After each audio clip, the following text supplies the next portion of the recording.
ಸರ್ಕಾರಿ ಪ್ರಥಮ ದರ್ಜೆ ಮಹಿಳಾ ಕಾಲೇಜು ಬೀದರ್ ಇವರ ಸಹಯೋಗದಲ್ಲಿ ರಾಷ್ಟ್ರೀಯ ಸೇವಾ ಯೋಜನಾ ಘಟಕಗಳ ವಾರ್ಷಿಕ ವಿಶೇಷ ಶಿಬಿರ. ಕರ್ನಾಟಕ ರಾಜ್ಯ ಅಕ್ಕಮಹಾದೇವಿ ಮಹಿಳಾ ವಿಶ್ವವಿದ್ಯಾನಿಲಯ ವಿಜಯಪುರ ಹಾಗೂ ಬೀದರ್ನ ಸರ್ಕಾರಿ ಪ್ರಥಮ ದರ್ಜೆ ಕಾಲೇಜಿನ ರಾಷ್ಟ್ರೀಯ ಯೋಜನಾ ಸಂಯುಕ್ತ ಆಶ್ರಯದಲ್ಲಿ 26ನೇ ಸಾಲಿನ ವಾರ್ಷಿಕ ವಿಶೇಷ ಶಿಬಿರವು ಗ್ರಾಮದ ಅಲ್ಲಮಪ್ರಭು ದೇವಸ್ಥಾನದ ಆವರಣದಲ್ಲಿ ಯುವ ಜನತೆಯ ಸೇವೆ ಯಶಸ್ವಿಯಾಗಿ ಚಾಲನೆಗೊಂಡಿತು. ಫೆಬ್ರವರಿ 27ರಂದು ಪ್ರಾರಂಭಗೊಂಡ ಎನ್ಎಸ್ಎಸ್ ಕಾರ್ಯಕ್ರಮವನ್ನು ಮಾರ್ಚ್ 5ರಂದು ಕೊನೆಗೊಂಡಿತು. ಆಷ್ಟೂರ ಗ್ರಾಮದ ಅಲ್ಲಮ ಪ್ರಭು ದೇವಸ್ಥಾನ ಆಷ್ಟೂರ ಕಾರ್ಯಕ್ರಮವನ್ನ ಏರ್ಪಡಿಸಿ ಮಕ್ಕಳಿಗೆ ಅತಿಥಿಗಳಿಂದ ಎನ್ಎಸ್ಎಸ್ ಸಮಾಲೋಚನಾ ಸಭೆ ನಡೆಸಿದರು. ಶಿಬಿರದ ಧ್ಯೇಯೋದ್ದೇಶಗಳು ರಾಷ್ಟ್ರೀಯ ಭಾವೈಕ್ಯತೆ ಬೆಳೆಸುವುದು, ಆರ್ಥಿಕ ಬದಲಾವಣೆಗಳ ಬಗ್ಗೆ ಅರಿವು ಮೂಡಿಸುವುದು, ಮಾನವೀಯ ಮೌಲ್ಯಗಳ ಬಗ್ಗೆ ತಿಳುವಳಿಕೆ ಮೂಡಿಸುವುದು, ಕೃಷಿ ಮತ್ತು ಪರಿಸರ ಬಗ್ಗೆ ಮಾಹಿತಿ ನೀಡುವುದು, ಗ್ರಾಮದ ದೇವಾಲಯಗಳು ಹಾಗೂ ಪ್ರಾಥಮಿಕ ಶಾಲೆಗಳ ಆವರಣ ಸ್ವಚ್ಛತೆ, ವ್ಯಕ್ತಿತ್ವ ವಿಕಾಸ, ಮಾನವ ಅಭಿವೃದ್ಧಿ ಹಾಗೂ ಸಂಪನ್ಮೂಲಗಳ ಬೆಳವಣಿಗೆ, ಶಿಕ್ಷಣ, ಆರೋಗ್ಯ ಮತ್ತು ಯೋಗ ಕುರಿತು ಗ್ರಾಮಸ್ಥರಲ್ಲಿ ಅರಿವು ಮೂಡಿಸುವುದು. ಶಿಬಿರಾರ್ಥಿಗಳಿಂದ ವಿವಿಧ ಬಗೆಯ ಮನರಂಜನಾ ಕಾರ್ಯಕ್ರಮಗಳನ್ನು ಮಾಡುತ್ತಾ ವಿದ್ಯಾರ್ಥಿಗಳಿಗೆ ಮಾಹಿತಿ ನೀಡಿದರು. ಭಾಗಿಯಾದ ವಿದ್ಯಾರ್ಥಿಗಳು ಎನ್ಎಸ್ಎಸ್ ತುಂಬಾ ಒಳ್ಳೆಯ ಕಾರ್ಯಕ್ರಮ, ಇದನ್ನು ನಾವು ಬಹಳ ಸುಂದರವಾಗಿ ಉಪಯೋಗಿಸಿಕೊಂಡು ಅನುಭವವನ್ನು ಪಡೆದುಕೊಂಡೆವು, ಬಹಳಷ್ಟು ಕಲಿಕೆಗೆ ಸಹಾಯವಾಗಿದೆ ಎಂದು ಪ್ರಾಂಶುಪಾಲರಿಗೆ ಹಾಗೂ ಶಿಕ್ಷಕರಿಗೆ ಧನ್ಯವಾದಗಳನ್ನು ತಿಳಿಸಿದರು. ಈ ಸಂದರ್ಭದಲ್ಲಿ ಮುಖ್ಯ ಅತಿಥಿಗಳಾಗಿ ಆಗಮಿಸಿದ ಡಾ ಸಂಗಮೇಶ್ ಎಸ್ ಹಿರೇಮಠ್, ನಿರ್ದೇಶಕರು ಪ್ರಾದೇಶಿಕ ಕೇಂದ್ರ ಮೈಸೂರು ಬೀದರ್, ಡಾ ವಿದ್ಯಾ ಪಾಟೀಲ, ಆಂಗ್ಲ ವಿಭಾಗದ ಮುಖ್ಯಸ್ಥರು ಹಾಗೂ ಸಿಬ್ಬಂದಿಗಳು, ವಿದ್ಯಾರ್ಥಿನಿಯರು ಇನ್ನಿತರರು ಕಾರ್ಯಕ್ರಮದಲ್ಲಿ ಭಾಗಿಯಾಗಿದ್ದರು. ಪ್ರದೀಪ್ ಕುಮಾರ್ ದಾಧನು, ಜೆಕೆ ನ್ಯೂಸ್ ಕನ್ನಡ, ಬೀದರ್.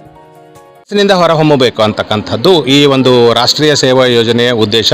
ಇದು ನನಗಾಗಿ ಅಲ್ಲ, ಇದು ನಮ್ಮೆಲ್ಲರಿಗಾಗಿ ಅಂತಕ್ಕಂಥ ಒಂದು ಉದ್ದೇಶ ಇಟ್ಕೊಂಡು ಈ ವರ್ಷ ಯುವ ಜನತೆಗೆ ಏನು ಅಂತಂದರೆ ಒಂದು ಘೋಷವಾಕ್ಯ ಇಟ್ಕೊಂಡಿದ್ದಾರೆ. ಈ ವರ್ಷ ಏನು ಆರೋಗ್ಯಯುತ ಸಮಾಜಕ್ಕಾಗಿ ಆರೋಗ್ಯವಂತ ಯುವಕರು ಅಂತಕ್ಕಂಥ ಒಂದು ಘೋಷವಾಕ್ಯ ಇಟ್ಟುಕೊಂಡು ಈ ವರ್ಷದ ಒಂದು ರಾಷ್ಟ್ರೀಯ ಸೇವಾ ಯೋಜನೆಯನ್ನು ನಮ್ಮ ವಿಶ್ವವಿದ್ಯಾಲಯದ ಆದೇಶದಂತೆ ನಿಯಮದಂತೆ ನಾವೆಲ್ಲರೂ ಮಾಡಿದ್ದೀವಿ. ಇಲ್ಲಿವರೆಗೆ 7 ದಿನಗಳ ಕಾರ್ಯಕ್ರಮ ಸಂಪೂರ್ಣವಾಗಿ ಯಶಸ್ವಿಗೊಂಡಿದೆ ಅಂತಕ್ಕಂಥ ಒಂದು ಮಾತನ್ನು ಹೇಳ್ತಾ ಮತ್ತೊಮ್ಮೆ ಈ ಒಂದು ಶಿಬಿರದಲ್ಲಿ ಪಾಲ್ಗೊಂಡಿರ್ತಕ್ಕಂಥ ಎಲ್ಲ ಶಿಬಿರಾರ್ಥಿ ವಿದ್ಯಾರ್ಥಿನಿಯರಿಗೆ ಮತ್ತು ಸಹಕರಿಸಿದಂಥ ನಮ್ಮ ಮಹಾವಿದ್ಯಾಲಯದ ಎಲ್ಲ ಸಿಬ್ಬಂದಿ ವರ್ಗಕ್ಕೆ ಮತ್ತು ವಿಶೇಷವಾಗಿ ಆ ಇಬ್ಬರು ಎನ್ಎಸ್ಎಸ್ ಘಟಕಗಳ ಸಂಯೋಜನಾಧಿಕಾರಿಗಳಿಗೆ ಅನಂತ ಅಭಿನಂದನೆಗಳು ಮತ್ತು ಧನ್ಯವಾದಗಳನ್ನು ಹೇಳ್ತಾ ಸಮಾಜ ಸೇವೆ ಬರಲಿ, ಸಹಕಾರ ಮನೋಭಾವನೆ ಬರಲಿ, ಸೌಹಾರ್ದಯುತವಾದ ಒಂದು ವಾತಾವರಣ ಬರಲಿ ಅಂತಕ್ಕಂಥದ್ದು. ಕೆಲಸ ಮಾಡುವುದರಲ್ಲೇ ಆರೋಗ್ಯ ಕಾಪಾಡಿಕೊಳ್ತಕ್ಕಂಥ ಒಂದು ರೂಢಿ ಬೆಳೆಸ್ತಕ್ಕಂಥದ್ದೇ ಇದು ಶ್ರಮದಾನ ಅಂತಕ್ಕಂಥದ್ದು. ಶ್ರಮ ಮಾಡುವುದರಲ್ಲೇ ನಮ್ಮ ಬೆಳವಣಿಗೆ ಇದೆ. ದೇಶದ ಒಂದು ಸ್ವಚ್ಛತೆಯನ್ನು ನಾವು ಕಾಪಾಡಿಕೊಳ್ತಕ್ಕಂಥದ್ದೇ ಬಹುಮುಖ್ಯ ಅಂತಕ್ಕಂಥ ಶಕ್ತಿ ಅಡಗಿದೆ ಎಂಬುದನ್ನು ಈ ಎನ್ಎಸ್ಎಸ್ ಕ್ಯಾಂಪಿನ ಮುಖಾಂತರ ಗೊತ್ತಾಗುತ್ತೆ. ಆಮೇಲೆ ವ್ಯಕ್ತಿತ್ವ ವಿಕಾಸನ ಹೊಂದದು. ಸೂಕ್ತ ಮನಸ್ಸಿನಲ್ಲಿ ಅಡಗಿರ್ತಕ್ಕಂಥ ಹಲವಾರು ಚಟುವಟಿಕೆಗಳು ಇದರ ಮುಖಾಂತರ ಹೊರಗೆ ಬರ್ತವೆ. ಆಮೇಲೆ ಇನ್ನೂ ರಾಷ್ಟ್ರೀಯತೆ ಪರಿಪಕ್ವತೆ ಮೂಡಲಿಕ್ಕೆ ಇದು ಒಂದು ವೇದಿಕೆ ಸಹ ಹೌದು. ಹೀಗೆ ಹಲವಾರು ನಿಟ್ಟಿನಲ್ಲಿ ಮಕ್ಕಳ ಸರ್ವಾಂಗೀಣ ಅಭಿವೃದ್ಧಿಗೆ ಇದು ಕಾರಣೀಭೂತ ಆಗ್ತಕ್ಕಂಥದ್ದು ಆಗುತ್ತೆ ಅಂತ ಹೇಳಲಿಕ್ಕೆ ನಾನು ಇಷ್ಟಪಡ್ತೇನೆ. ನನಗಿಲ್ಲಿ ಕರೆಸಿ ಮಾತನಾಡಲು ಅವಕಾಶ ಕೊಟ್ಟಿದ್ದಕ್ಕಾಗಿ ಪ್ರಾಚಾರ್ಯರಿಗೂ ಮತ್ತು ಎಲ್ಲ ಸಿಬ್ಬಂದಿ ಮತ್ತು ವಿದ್ಯಾರ್ಥಿಗಳಿಗೂ ನಾನು ಧನ್ಯವಾದ ಹೇಳಲಿಕ್ಕೆ ಇಷ್ಟಪಡ್ತೀನಿ. Thank you. Doctor Sangamesh Hiremath ಅಂತ, regional director, Karnataka state open university, Mysuru. Thank you. Campus. The NSS camp was very good and memorable experience for me.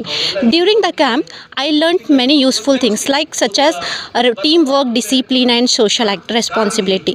We participated in different activities such as village cleaning, tree plantation, awareness program and cultural activities. These activities helped us understanding the importance of helping society and working togetherness. Overall, the NSS camp was good and useful inspiration.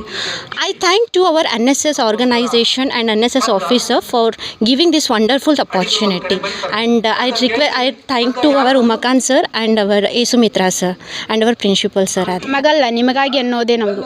ಹಾಗೆ ಈ ಪ್ರತಿಯೊಂದು ಕೆಲಸವನ್ನು ನಮಗೆ ಕರೆಕ್ಟಾಗಿ ಮಾಡಿಕೊಟ್ಟು ಇದೇ ಥರ ಮಾಡಿ ಅಂತ ನಮಗೆ ಟೀಮ್ ಲೀಡರ್ ಹೇಳಿಕೊಟ್ಟಿದ್ದರು. ಸೊ ಹಾಗೆ ನಾವು ಪ್ರತಿಯೊಂದು ಕೆಲಸನೂ ಅಚ್ಚುಕಟ್ಟಾಗಿ, ಹಾಗೆ ಊಟ, ವಸತಿ, ರಂಗೋಲಿ ಕಾರ್ಯಕ್ರಮ ಆಗಿರ್ಬೋದು, ಭಾಷಣ ಆಗಿರ್ಬೋದು, ಅದನ್ನು ಯಾವ ಥರ ನಾವು ಮಾಡಬೇಕು ಅನ್ನೋದು ಹೇಳಿಕೊಟ್ಟು ನಮ್ಮ ಸರ್ಗಳಿಗೆ ಎಲ್ಲರಿಗೂ ನನ್ನ ವಂದನೆಗಳನ್ನು ಹೇಳುತ್ತೇನೆ. ಮತ್ತು ಫ್ರೆಂಡ್ಸ್ ಗ್ರೂಪ್ ಎಲ್ಲ ಮಾಡಿದ್ಮ್ಯಾಗ ಟೀಮ್ ವರ್ಕ್ ಅಷ್ಟರೊಳಗೆ ಮಾಡೀವಿ. ಇನಾಗ್ರೇಷನ್ ಡೇ ಅವೆಲ್ಲ ಮಾಡೀವಿ. ಇದ್ರಲಿಂದ ರೀ ಮೊದಲೇದಾಗಿ ನಾವು ಡಿಸಿಪ್ಲಿನ್ ಕಲ್ತೀವಿ ರೀ. ನಮ್ಮ ಕಡೆ ಅಂದ್ರೆ ಡಿಸಿಪ್ಲಿನ್ ಅದ, ಬಟ್ ಯಾವ ರೀತಿ ಅಂತಂದರೆ ಡೈಲಿ ಯೋಗಾಸನ ಮಾಡೋದಾಗಲಿ ಮತ್ತು ಸ್ವಚ್ಛತೆ ಮಾಡೋದಾಗಲಿ, ಮತ್ತು ನಮ್ಮ ಸೆಲ್ಫ್ ಡೆವಲಪ್ಮೆಂಟ್ ಹೇಗೆ ಮಾಡ್ಕೊಳ್ಳೋದು ಮತ್ತು ಯಾವ ರೀತಿ ಎಲ್ಲರಿಗೂ ಗೌರವಿಸ್ಬೇಕು ಅನ್ನೋದ್ರ ಬಗ್ಗೆ ಭಾಳಷ್ಟು ತಿಳ್ಕೊಂಡೀವಿ. ಅದೇ ರೀತಿಯಾಗಿ ನಾವು ಮನೆಗಿರಬೇಕಾದ್ರೆ ಮೀನ್ಸ್ ನಾವು ಇಂಡಿವಿಜುವಲ್ ಆಗಿ ನಮ್ಮ ಬಗ್ಗೆ ಸ್ವಾರ್ಥ ಭಾವನೆ ಇಟ್ಕೊಂಡು ಸ್ವಲ್ಪ ಇದು ಮಾಡ್ತೇವೆ. ಬಟ್ ಈಗ ಈ NSS ಒಳಗೆ ಸೇರ್ಕೊಂಡಾಗ ಯಾವ ರೀತಿ ಟೀಮ್ ವರ್ಕ್ ಮಾಡೋರು, ಒಂದು ಕಟ್ಗಿಲಿಂತ ಒಂದು ಸಲ ಮುರಿಬೋದು ಒಬ್ಬ ಮನುಷ್ಯ, ಬಟ್ ಒಂದು ಕಟ್ಗಿದೊಂದು ಬಂಡಲ್ ಇತ್ತಂದ್ರೆ ಅದು ಒಬ್ಬ ಮುರ್ಲಿಕ್ಕೆ ಸಾಧ್ಯ ಇಲ್ಲ. ಯಾವ ರೀತಿ ಟೀಮ್ ವರ್ಕ್ ಆಗಿ 4-5 ಜನ ಆಗಿ ಅದನ್ನು ಮುರ್ಲಿಕ್ಕೆ ಸಾಧ್ಯ ಇದೆ, ಅದೇ ರೀತಿಯಾಗಿ ಟೀಮ್ ವರ್ಕ್ ಮಾಡಿದರೆ ಎಲ್ಲವೂ ಸಾಧ್ಯ ಅಂತ ತಿಳ್ಕೊಬೋದು. ಮತ್ತು ಡೈಲಿ ಕ್ಲಾಸಸ್ ಅಷ್ಟೇ ಹೋಗ್ತೀವಿ, ಓದೋದು, ಬರೆಯೋದು, ಮನೆಗೆ ಬರೋದು, ಊಟ ಮಾಡೋದು ಮತ್ತು ಮಕ್ಕಳೋದು ಅದೇ ಆಗ್ತಿತ್ತು. ಬಟ್ ಇವಾಗ NSS ಸೇರಿದ್ರೊಳಗೆ ಡೈಲಿ ಒಂದು ರೀತಿ ಇವತ್ತು ಇದು ಮಾಡ್ಬೇಕು, ನಮ್ಮದು ಟೀಮ್ ವೈಸ್ ಮಾಡಿದ್ರಲ್ಲ. ಖರೀದಿಸುವ ಪ್ಲಾನ್ ಇದ್ದೀರಾ? ಹಾಗಾದ್ರೆ ಕೇತಕಿ ಡೆವಲಪರ್ಸ್ ನಲ್ಲಿ ಮೂಲಭೂತ ಸೌಕರ್ಯಗಳುಳ್ಳ CC road, footpath, garden, under drainage, water supply, ಉತ್ತಮ ಪರಿಸರವುಳ್ಳ ಫ್ಲಾಟ್ಸ್ ಲೇಔಟ್ ಲಭ್ಯ. ಬೀದರ್, ಹುಮ್ನಾಬಾದ್ ಸೇರಿದಂತೆ ಹಲವು ಭಾಗಗಳಲ್ಲಿ ಸುಂದರ ಲೇಔಟ್ಗಳಿದ್ದು ಅತ್ಯುತ್ತಮ ಬೆಲೆ, EMI ಸ್ಕೀಮ್ ಅನ್ನು ಲಭ್ಯ. ಹಾಗಿದ್ರೆ ತಡೆಯಾಕೆ? ಹಿಂದೆ ಸಂಪರ್ಕಿಸಿ 7676474747 MD ಸಂಗಮೇಶ್ ಚಿದ್ರಿ, ಹುಮ್ನಾಬಾದ್.